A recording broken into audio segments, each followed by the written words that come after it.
Okay, so this one will be much more intuitive. Okay, let's start with a simple question.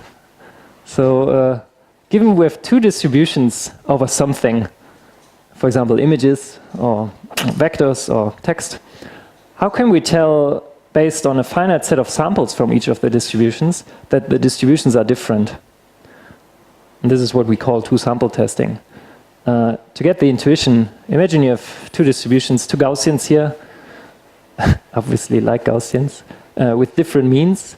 How do you compute, how do you decide from data whether they are different? Well, here it's easy. You just compare the mean of your samples, and you will find out that the means you have a much larger difference that you expect that you would expect just by chance if the distributions are the same. Well, what if you have two Gaussians with the same mean and a different variance?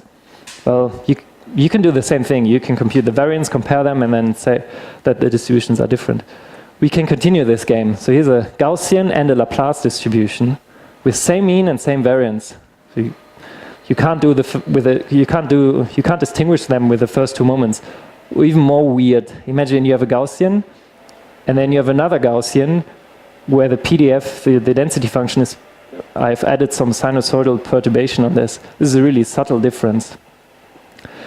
Those things here actually appear in nature, so if you look at brain scans, sometimes stuff like this happens.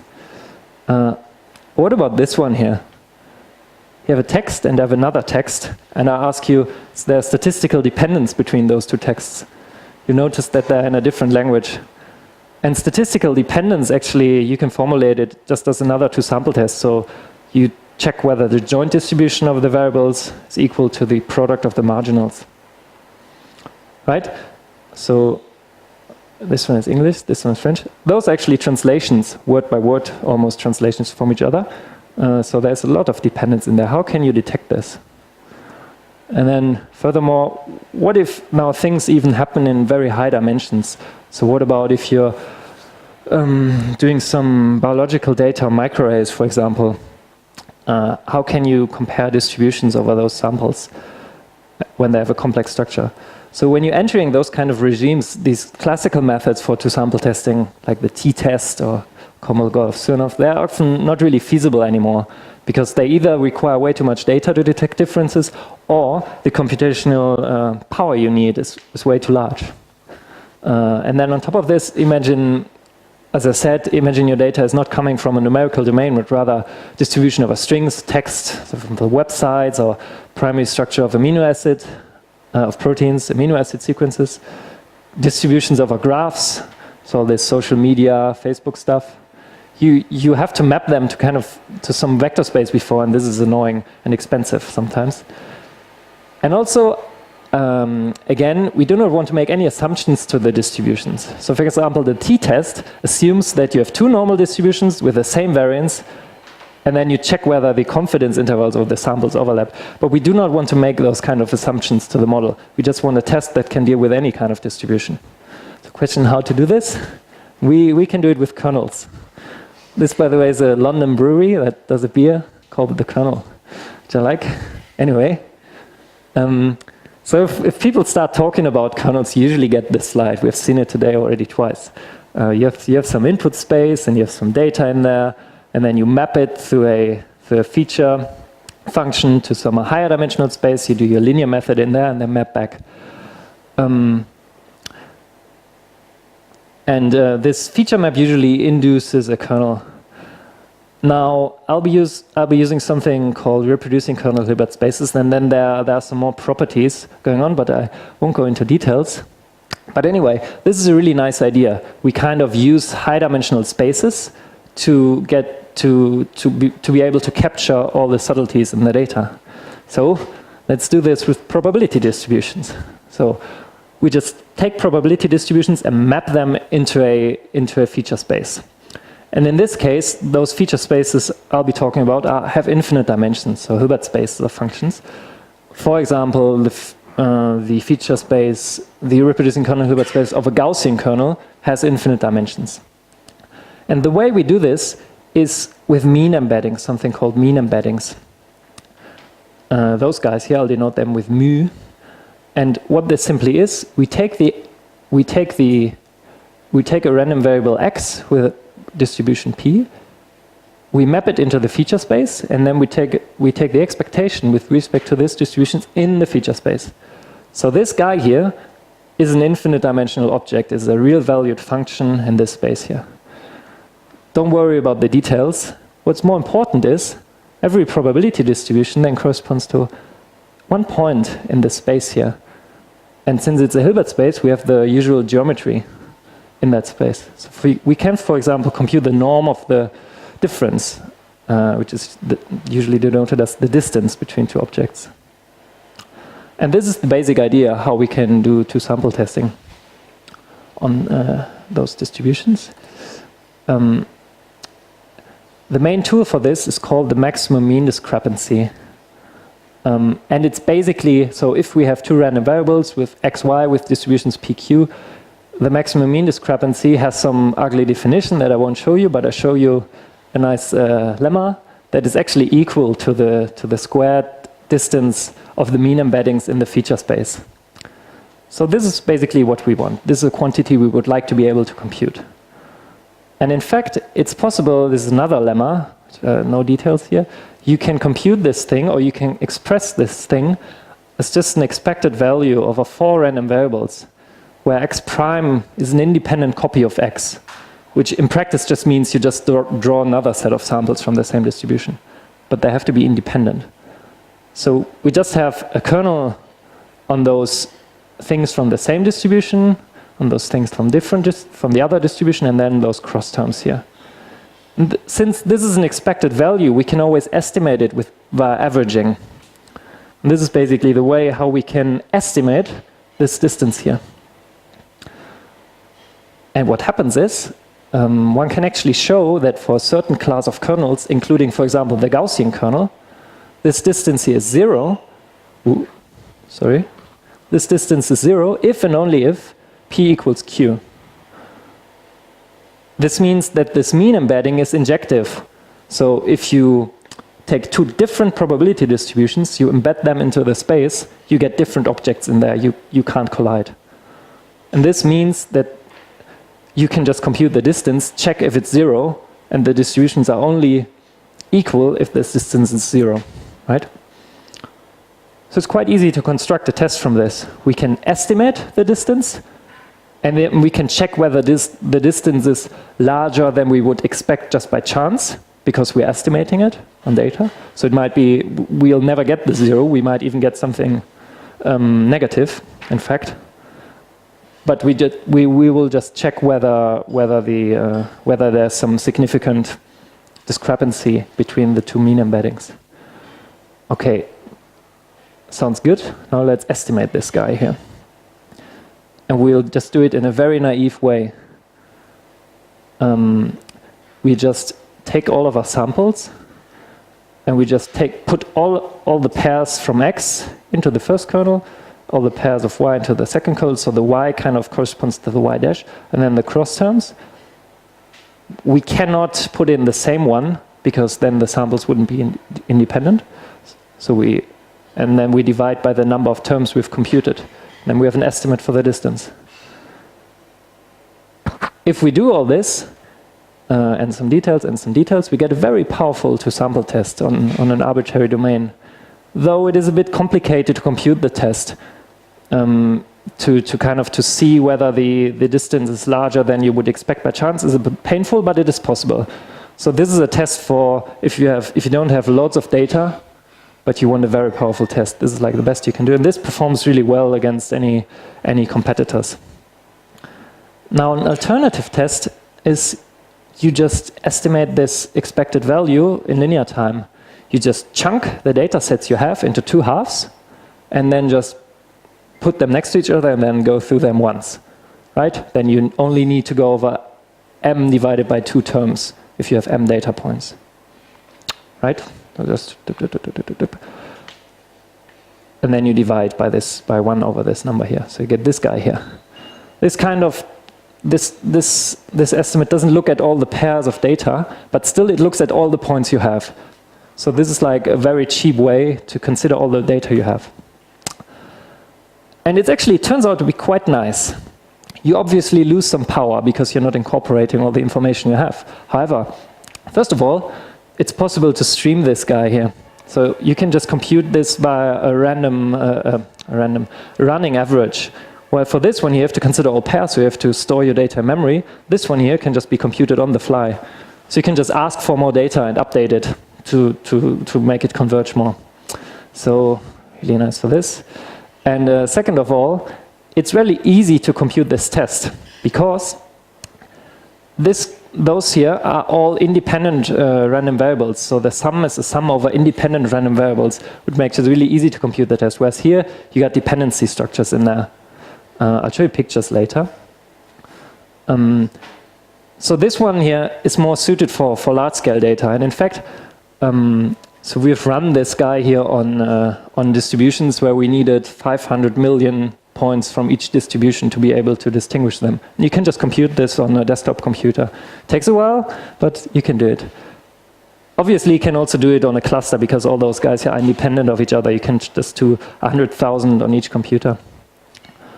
Okay. And another nice thing is, I haven't told you yet how to select the kernel to do this. And I've told you, with a Gaussian kernel, you can distinguish any pair of probability distributions. But obviously, if I choose a kernel that doesn't match my data, I won't get anywhere. I get this theoretical result, but in practice, I need infinitely many samples. So for this linear time estimate, actually, it's possible to select the optimal single best kernel, optimal single kernel. And it's also possible to do a multiple kernel learning style optimization over a finite number of kernels, and then you just learn weights.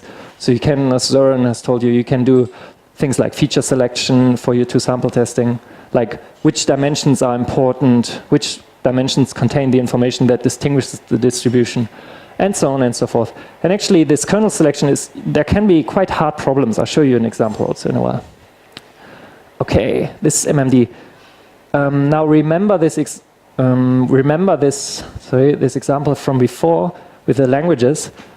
I've said sometimes we want to test for dependence, so we want to have a two-sample test between the joint and the product of the marginals here.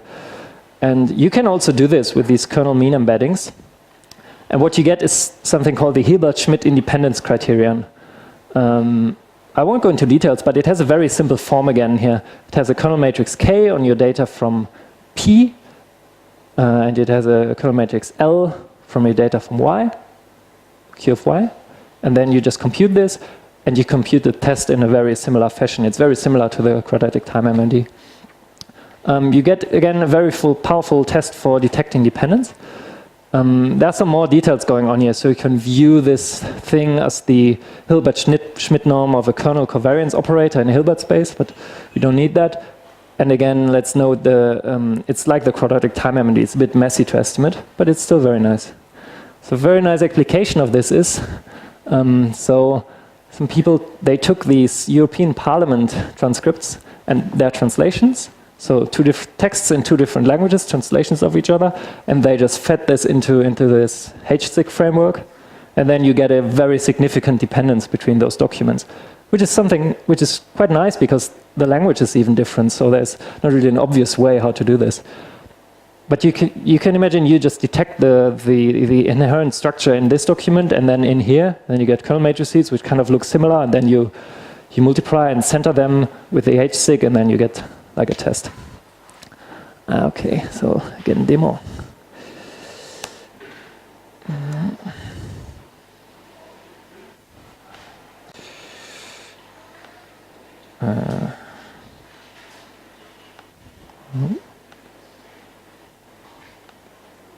Here we go. So for this one, I've just chosen two very simple distributions. I had this image. I chose the Gaussian and the Laplace distribution. So Gaussian is this form. It's something L2-ish here and something L1-ish in here in an exponential. I just set the mean and variances to be equal. I generate some data from them just with NumPy, SciPy. I just plot them. So we're comparing those distributions here. I sample data from them here. I plot the histograms over the data and plot the means. So you see indeed the mean is very close to each other, and the variance is also very close to each other. But the histograms, they also look similar, but they're not the same, since the Laplacian has like a higher density in the middle. So to do this in Shogun, you need again to turn this data into a Shogun representation, real features again. And it's very simple to do these tests. We just create a Gaussian kernel. We just pass it along with the features to an instance of this quadratic time MMD. And then in this example, I pre-compute a kernel matrix because things get faster then. Because the quadratic time MMD is meant anyway for low data cases, so we assume that we can store the kernel matrix here. I set a test power, so like the alpha value. Yeah? So that biologists usually know this. This is like the way to construct the test, and I choose it to be bootstrapping, which you can do always for any type of test.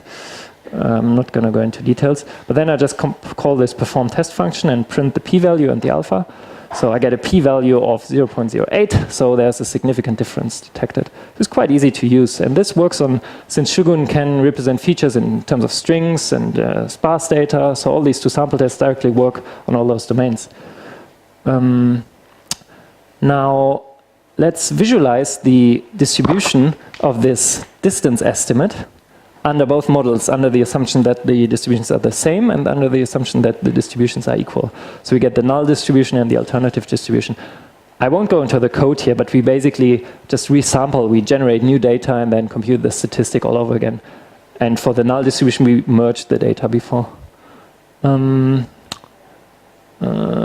me show you the picture, just the picture.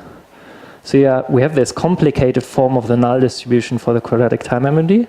And here's the alternative distribution. And how you construct a test, you just, in your null distribution, which is the distribution of MMD values under the assumption that the models are equal, we find a very high quantile. And if our test statistic is then larger than this quantile, we say, well, it's unlikely to have been generated by this blue one here. So in this case, you see that most of the alternative distribution is right from this threshold. So we get a good test in this case. It's just to illustrate how the methods work. Blah, blah, blah, blah, blah. Then I told you about this linear time thing. So for this one, I used 220 data points. Now for the linear time one, we're going to use 20,000 points. And since if I have 20,000 points, those distributions, this is too easy problem. So I load some data generator from Shogun to generate data which looks like this. And this is in terms of two-sample testing, this is quite hard because so you have a grid of Gaussians and those here are rotated and stretched. Now, first of all, where are the differences hidden? They're hidden at a length scale which is much smaller than the overall length scale, right? If I just continue to stack up Gaussians, there's something subtle happening at a smaller scale, like with this Gaussian with this sinusoidal perturbation. So it's kind of hard to detect this here. Because if you just would look at it like through a milk glass, you wouldn't see a difference. And second of all, which kernel to select here? Usually when you don't have an idea how to select a kernel, you just compute something like the median distance among your data set, just plug it in. Many toolboxes do this, but you just get shit here because it's way too large. You want to have something that kind of takes this. So now we're going to set up this linear time MMD, and this is all defined in terms of streaming framework in Shogun. So you just have an interface to ask for the next data point over and over again. And you can obviously do some like blocks of features. So if you want to use this, you just have to implement something which kind of gives you the next data point for your distribution. Yeah, then here's some... Oh yeah, and also I do some kernel selection now. So I define a number of kernels. I set this up with a Shogun combined kernel framework. I define some block size for the linear time MMD. I just pass the kernel, the streaming distributions. I create a kernel selection method. I tell it to select the best kernel. I print the best kernel width. So I've tried all those guys here, and the best one is this one. This is all possible in linear time. It's quite cheap to compute this. Quite nice. And then we compute the test, same as again. For this one here, we can use a test which is based on the fact that for the linear time element we got these the sums of independent random variables, so we can use a different way to compute the test. This is all documented in Shogun, and we compute the test. We get a p-value of 0.01, so we have a significant difference in this complicated distribution. And then I plotted the null and the alternative distribution again. And here you see that the null distribution is Gaussian. And this is the fact that we could exploit to, first of all, compute an efficient test, and second, to select the kernel in an optimal way. Here, if you match them, you get something like this. Okay, I'll put these online if you wanna have a look at them. Yeah, I got some references here to all the methods. I stole some images of some books and some interesting papers here, for example, about this model selection stuff. Yeah, and that's basically it. So, thanks.